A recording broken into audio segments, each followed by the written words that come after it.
मैं सी आनंद बारपुते आज आपको प्रधानमंत्री आवास योजना के बारे में डिटेल्स में बताने वाला हूँ। तो स्पेशली बिल्डर्स का मैं अटेंशन अट्रैक्ट करना चाहता हूँ कि ये योजना अगर आप ढंग से समझ ली तो इसमें not only earning profit but earning goodwill, ये दोनों चीज़ें आप एक साथ कमा सकते हो। कैसे, तो भी स्टडी करेंगे थोड़ा बहुत। प्रधानमंत्री Awas Yojana housing for all urban. प्रधानमंत्री Awas Yojana urban for ensuring housing for all in urban areas was launched on 25th June 2015 for implementation during 2015 to 22, यानी 2022 तक हर गरीब आदमी का घर हो, ये प्रधानमंत्री मोदी जी की विजन है। The mission provides central assistance to implementing agencies through state, union territories and central nodal agencies for providing housing to all eligible farmers, beneficiaries against the validated demand for houses for about 1.12 crore. यानी भारत में जो छोटे लोग हैं, मतलब जो economically weaker section है या लोअर इनकम ग्रुप सेक्शन है, उनके लिए 1.12 करोड़ घरों की डिमांड ऑलरेडी इंडियन इकोनॉमी में है, ऐसा एक स्टडी है।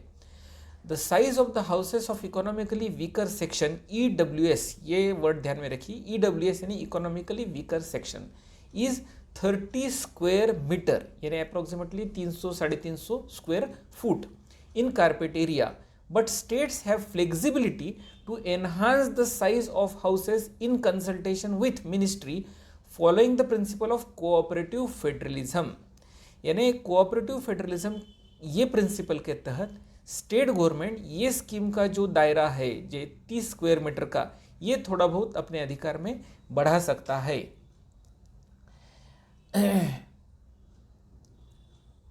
Union territories have been empowered to approve projects within the framework given in mission guidelines in continuation of this government's effort towards empowerment of women from EWS and LIG lower income group.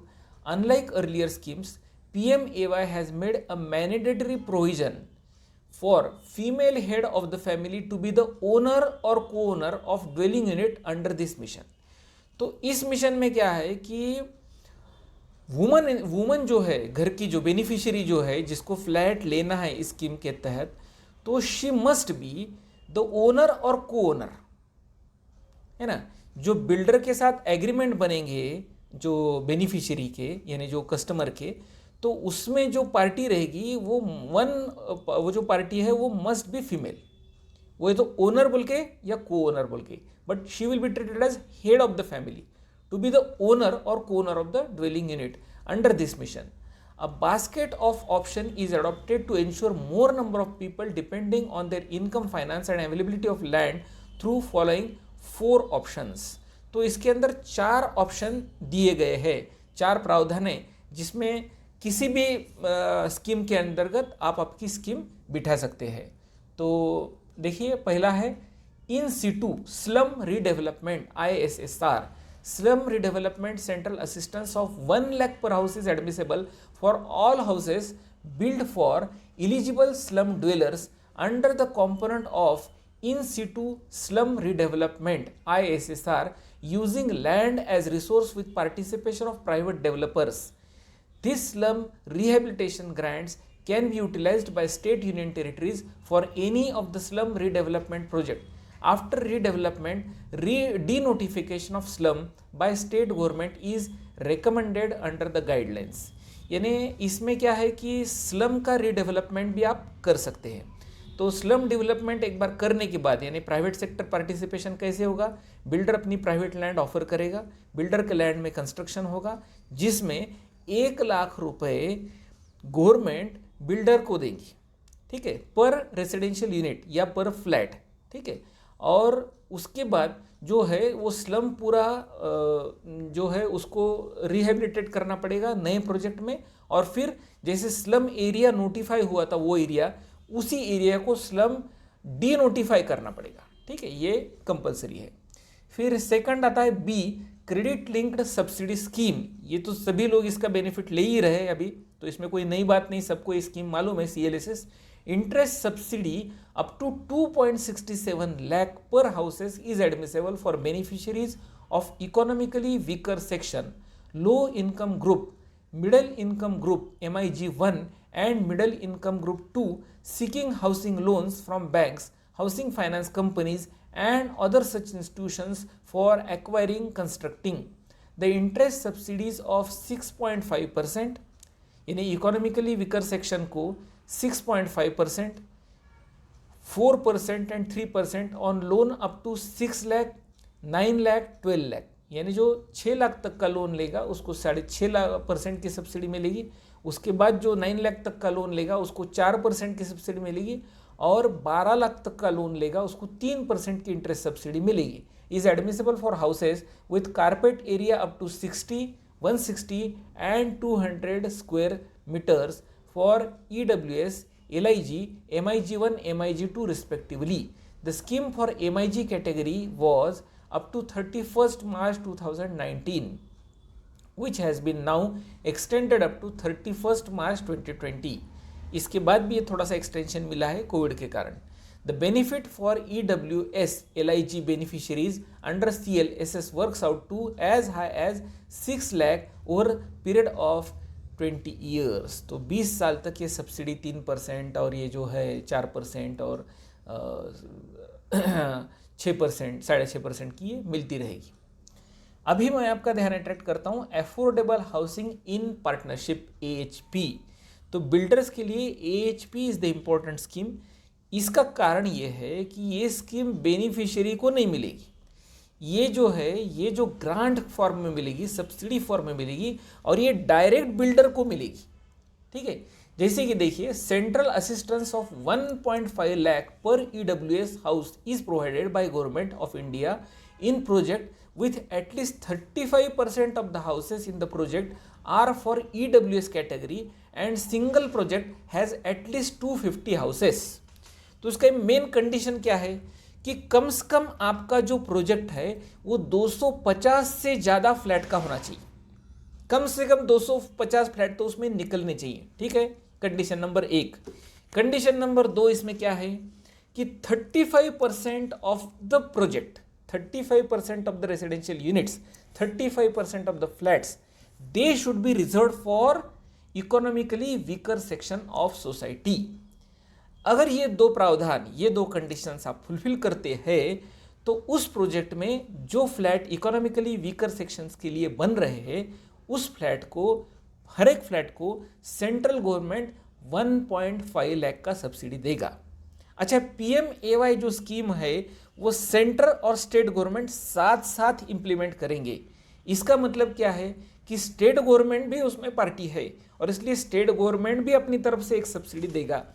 State government की agency के द्वारा आप partnership करते हैं, आपकी land उनको offer करते हैं तो पर फ्लैट 1 लाख का सब्सिडी उसमें स्टेट गवर्नमेंट देगा, यानी सेंट्रल गवर्नमेंट देगा 1.5 लाख और स्टेट गवर्नमेंट देगा 1 लाख पर फ्लैट। इकोनॉमिकली वीकर सेक्शन के लिए डायरेक्ट बिल्डर के पास कितना आएगा 2.5 लाख प्लस इसको जो है स्टैम्प ड्यूटी बहुत ही कंसेशनल है, 1 या 2% का स्टैम्प ड्यूटी है और इसकी वजह से स्टैम्प ड्यूटी का पैसा भी जो है कस्टमर को बहुत कम आता है और इसलिए टोटल अगर फ्लैट आप बनाओगे, समझो एक 8.5 लाख का फ्लैट बनाते हैं तो उसमें 2.5 लाख गवर्नमेंट से आता है तो आपका जो है 6 लाख ही, मतलब 8.5 लाख जो आपका कॉस्ट निकला है, सेलिंग कॉस्ट निकला है, तो वो आपको इफेक्टिवली आपको तो 6 लाख में ही बेच के उसका बेनिफिट लग सकते हैं, क्योंकि 2.5 लाख तो आपको गवर्नमेंट से आना है। तो कस्टमर को कितने में बेच सकते हैं आप? सिर्फ 6 लाख रुपए में आप वो फ्लैट बेच सकते हो। इफेक्टिवली कस्टमर को कितना देना है? फ्लैट की कॉस्ट 8.5 लाख है परंतु 2.5 लाख रुपए आपको गवर्नमेंट से आता है और इसलिए वो कस्टमर के हैंड में 8.5 लाख का फ्लैट पड़ता है 6 लाख रुपए में और ये 2.5 लाख डायरेक्ट बिल्डर के पास आ जाता है। अभी डी ऑप्शन है beneficiary led individual house construction enhancement BLC। तो ये ऊपर के जैसा ही स्कीम है, AHP जैसा ही स्कीम है ये। एक फ़र्क है कि इसमें बेनिफिशियरी लेड स्कीम है, यानी सब जो इकोनॉमिकली वीकर सेक्शन के लोग इकट्ठा आके अपनी अपनी स्कीम बना सकते हैं, उनको कोई बिल्डर की ज़रूरत नहीं है। तो ये एक स्कीम है।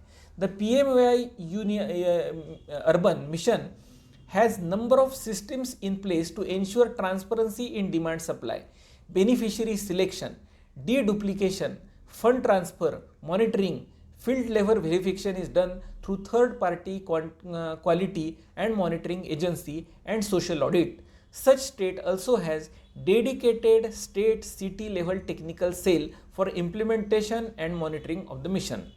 अभी इम्प्लीमेंटेशन एंड मॉनिटरिंग, तो मॉनिटरिंग जब गवर्नमेंट हर एक फ्लैट को 2.5 लाख का सब्सिडी देगा तो ये क्या इंश्योर नहीं करेगा, मॉनिटर नहीं करेगा कि जो फ्लैट आप दे रहे हो वो इकोनॉमिकली वीकर सेक्शन को देने चाहिए, उसमें जो हेड ऑफ द फैमिली है वो वुमन रहनी चाहिए, उसमें घर में जो वुमन है उसका एम्पावरमेंट के लिए उसको एक पार्टी बनाना चाहिए उस एलडीड में, ये तो गवर्नमेंट इंश्योर करेगा। इसलिए कॉम्प्रहेंसिव रॉबस्ट एमआईएस सिस्टम होगा in place with helps of stakeholders to seamlessly manage information pertaining to physical and financial progress. उस प्रोजेक्ट का physical and financial progress monitor होगा। The MIS allows submitting online demand survey with tracking facility and helps in housekeeping of various records through digitization such as survey, project information, beneficiary details, fund utilization, etc. The MIS is equipped with geotagging features and integrated with Bhuvan portal of National Remote Sensing Center NRSC and Bharat Map of National Informatics Center NIC for monitoring the progress of construction of houses under BLC, ISSR and HP. तो इसमें क्या है कि MIS रहेगी और जो beneficiary monitor करने के लिए एक ही बेनिफिशियरी को इस स्कीम के तहत दो फ्लैट अलॉट ना हो, इसके लिए उसका जियो टैगिंग भी होगा। जो जियो टैगिंग UIDAI यानी आधार कार्ड से भी वो लिंक होगा। Flat demographic attention of Aadhaar of beneficiaries, the MIS has also been integrated with Umang mobile app, उसके साथ एक उमंग मोबाइल ऐप से भी वो लिंक करेगा of NITI Aayog dashboard and DBT Bharat portal for sharing of mission critical information with different stakeholders. For ownership house is to be allotted in the name of adult female member और in joint name and all houses to have toilet facility, drinking water and power supply. तो ये मोदी जी का कहना है कि जो भी flat इस स्कीम के तहत आप बनाओगे उसमें टॉयलेट फैसिलिटी मस्ट है, ड्रिंकिंग वाटर फैसिलिटी मस्ट है और जो है रजिस्ट्रेशन किसके नाम पे करना चाहिए, एडल्ट फीमेल मेंबर नेम के नाम पे करना चाहिए, पावर सप्लाई भी मस्ट है। ठीक है, तो ये बिजली, पानी और टॉयलेट, ये 3 बेसिक भैया आपने हर फ्लैट में देने चाहिए, भले वो फ्लैट आप 6 लाख में दे रहे हो, ठीक है, लेकिन उसमें ये देने चाहिए आप। Preference is given to persons with disabilities, ST, SC, OBC, minorities and transgender. तो इसमें ये प्रावधान किया गया है कि जब फ्लैट अलॉटमेंट करोगे आप, जब आपको मतलब मॉनिटरिंग प्रोसेस होगी गवर्नमेंट की, आपको तो MIS को लॉगिन होना है, MIS को इनेबल करना है आपका प्रोजेक्ट, और उसके बाद जो अलॉटमेंट होगा, जो बेनिफिशियरीज को अलॉटमेंट होगा, उसमें अगर ज़्यादा लोग डिमांड करते हैं कि हमको ये फ्लैट चाहिए और उनकी इकोनॉमिकली वीकर सेक्शन भी है, तो प्रायोरिटी किसको दी जाएगी? प्रायोरिटी जो है इकोनॉमिकली जो डिप्राइव्ड क्लास ऑफ सोसाइटी है, जैसे कि SC, ST, OBC, उनको प्रायोरिटी दी जाएगी। और ट्रांसजेंडर यानी जो आपको मालूम है ट्रांसजेंडर का मीनिंग, तो उनको भी प्रायोरिटी दी जाएगी, है ना। तो मोदी जी ने ये भी ख्याल रखा है कि SC, ST, OBC इनके साथ, माइनॉरिटीज़ के साथ ट्रांसजेंडर को भी फ्लैट अलॉटमेंट प्रोसेस में प्रायोरिटी मिले, इसका ख्याल उन्होंने रखा है। तो इसी के साथ हम आज का ये वीडियो समाप्त करते हैं। आपने ये पूरा वीडियो ढंग से सुन लिया, इसलिए आपका बहुत बहुत धन्यवाद। इसके बारे में और कुछ भी जानकारी आपको चाहिए तो आप फ़ोन कर सकते हैं 9028193000 या मिलने आ सकते हैं या barpute.com पे लॉग ऑन हो सकते हैं। धन्यवाद, थैंक यू वेरी मच।